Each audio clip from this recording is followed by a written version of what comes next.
WinStar World Casino 350, Texas Motor Speedway, November 2011. 14 laps in. One decision. An entire season. Erased. Not during a battle for position. Not on a restart. Not in some final lap scramble where everything goes sideways at once. Under caution. When the race is frozen. When nobody moves. When every driver on that track is holding position and waiting for the restart. Kyle Busch wasn't waiting. The man he hit, Ron Hornaday Jr., was leading the Truck Series championship. Had been fighting for it all season. Every race, every point, every position mattered. Gone, lap 14, and it gets worse. Because what NASCAR did after this, what they punished, what they said, and what they quietly walked away with, is the part of the story that never gets told. Honestly, Hornaday needed this race. Simple as that. The championship math was tight, and every lap counted. Earlier in the race, Hornaday made contact with Busch, forced him up the track, into the wall, took positions from him. Hard racing, short track, the kind of thing that happens when two drivers want the same piece of pavement and neither one lifts. Busch didn't move on from it. And here's what you need to understand before we get to lap 14. Anyone paying attention could see what was coming. The caution came out. The field slowed.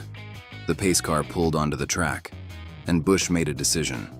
Not in the heat of a green flag battle, not in a split second at speed, under yellow, with time to think, with time to choose differently. He didn't choose differently. You don't need a Kyle Busch career retrospective to understand this moment.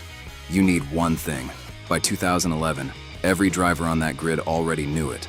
Not from interviews, not from media coverage, from experience. If you touched him, he'd come back. Every previous incident had a built-in defense, racing speed, chaos of competition, the argument that things happen fast and contact isn't always intentional. This one had none of that, because it happened under caution. And when you remove racing conditions from the equation entirely, when the field is frozen and a driver still makes that move, you're not looking at a racing incident. You're looking at a choice, a cold, deliberate choice. That distinction is the whole story. Everything else follows from it. Watch the sequence exactly. Hornaday forces Busch into the wall earlier in the race. Busch loses positions, loses control of his afternoon. That's the trigger. From that moment, this stops being racing. The caution flag comes out. Engines drop to idle. The pace car rolls. The entire field crawls through turn 3, single file. Engines low. Field slowing. Everyone waiting. Everyone except one driver. Busch repositions behind the number 33 truck. And then he accelerates. Not because the restart was signaled, not because the green flag dropped, not because anything changed. The yellow flag didn't slow him down. It gave him a cleaner shot. Lap 14, yellow flag. Turn 3, every driver on that track is slowing down. Busch accelerates. He closes on Hornaday's number 33, no hesitation, no lift, and then he drives straight into the right rear. Hooks him, sends the number 33 hard into the outside wall. Full commitment, zero ambiguity. Under green, you could argue racing. Under yellow, you're choosing the outcome. Hornaday's truck hits the wall. Race over. Championship taken from him on lap 14. His title didn't slip away. It got taken. And here's what separates this from every other controversial moment in that era. There is no camera angle that helps Busch. No replay that creates doubt. No version of this where racing incident survives contact with the footage. The flag was out. The field was frozen. He drove into him anyway. Everyone watching knew immediately. And if you think that was the worst part, what came after might be harder to stomach. The garage didn't debate it. Kevin Harvick said it publicly, called it over the line with his name attached. Tony Stewart said it crossed from racing into retaliation. These aren't drivers who make a habit of criticizing competitors in public. When they go on record about something like this, the garage has already agreed, because the anger that came out of Texas wasn't the frustration you get after a hard racing incident. That kind of anger has a ceiling. There's a baseline understanding between professionals. Contact happens, races get messy. Most drivers can separate heat of the moment aggression from something more deliberate. This they couldn't separate. Because Hornaday's championship wasn't lost in a racing incident. It was taken from him, consciously, under a yellow flag. And by the time Busch climbed out of that truck, every person in that garage had already landed in the same place. The only voice left to hear from was Busch himself. Here's the part that doesn't get enough attention. The move was deliberate. The move was brutal. The move ended Hornaday's season. But what Busch said after, or didn't say, might tell you more about the mindset behind it than the contact itself. Things happened fast. I got into him. That's it. No mention of the yellow flag. No acknowledgement of what it cost Hornaday. No engagement with what the footage showed to anyone who watched.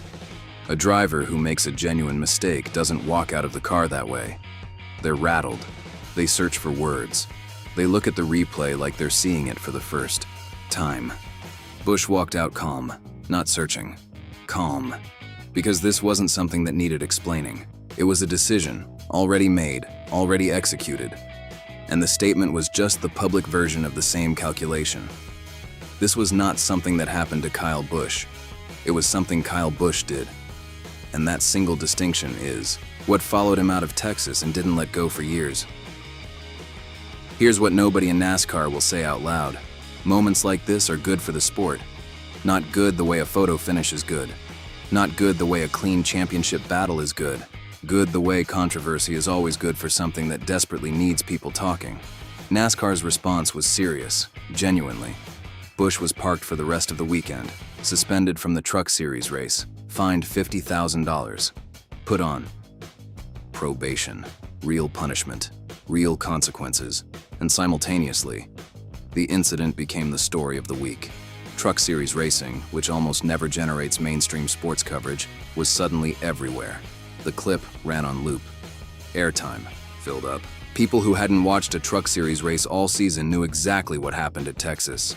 NASCAR punished the chaos, and then built the entire week around it. No controversy, no conversation. No conversation, no audience. That's not a flaw in how NASCAR operates. That's the business model. The sport draws a line, makes an example, issues a statement, collects the attention, and the line stays exactly where it is, because moving it means giving up the moments that generate all of this. So here's the question NASCAR has never answered honestly. If the goal was genuinely to stop this from happening again, would a $50,000 fine be the answer? Or does a sport that benefits this much from the conversation have every reason to keep the penalty exactly where it is? Here's what Texas did. To Kyle Busch that no fine could touch. Trust dropped. In this sport, that's not a soft thing.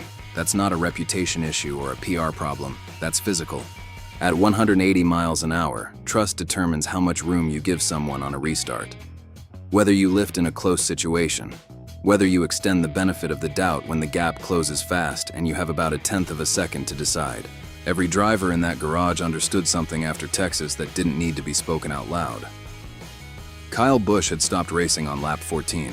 Not aggressive racing, not hard racing. He'd stopped racing entirely and done something else under a yellow flag. Once a garage sees that on film, with no defense available, the math changes. You don't give that driver the benefit of the doubt anymore. Not in a tight corner, not on a restart, not when it matters. Busch ran out of that credit after Texas, and Ron Hornaday didn't win the championship. There's a direct line between turn 3 at Texas and where that title race ended. Not one factor among many. A direct line WinStar World Casino, 350. Texas Motor Speedway, November 2011, lap 14, yellow flag. Kyle Busch into the right rear of Ron Hornaday Jr. NASCAR punished it, fined it, suspended the driver, and then built the entire week around it. This isn't a flaw in NASCAR. This is the business model.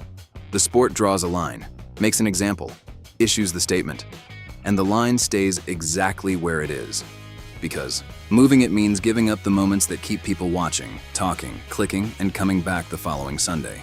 Whether this was wrong or justified, this is the moment everyone remembers. And moments like this are exactly why NASCAR never really gets rid of them. Leave your take below. Because this conversation, right now, in these comments, is exactly what they were counting on.